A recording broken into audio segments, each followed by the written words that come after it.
ഇത്തവണത്തെ ചൈനീസ് പുതുവത്സരാഘോഷത്തിൽ നിറസാന്നിധ്യമായ മലയാള തനിമയും മലയാളം അക്കാദമിയാണ് ഹോങ്കോങ്ങിലെ സാംസ്കാരിക പരേഡിൽ അണിനിരന്നത്.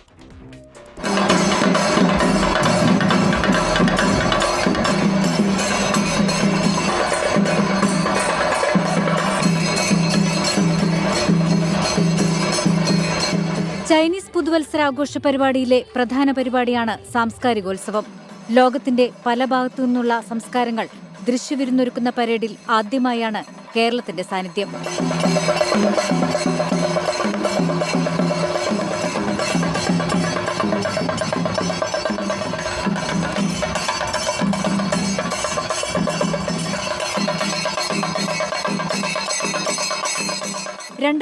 ൽ സ്ഥാപിതമായ ഹോങ്കോങ്ങിലെ മലയാളം അക്കാദമിയാണ് കഥകളിയും മോഹിനിയാട്ടവും തെയ്യവും ഒപ്പനയും തിരുവാതിരയും ശിങ്കാരിമേളവും കാവടിയുമെല്ലാമായി അരങ്ങു നിറഞ്ഞത്.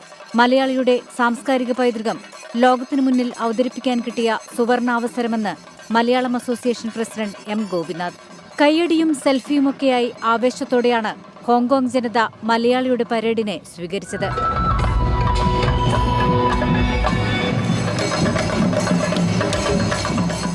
News desk 24.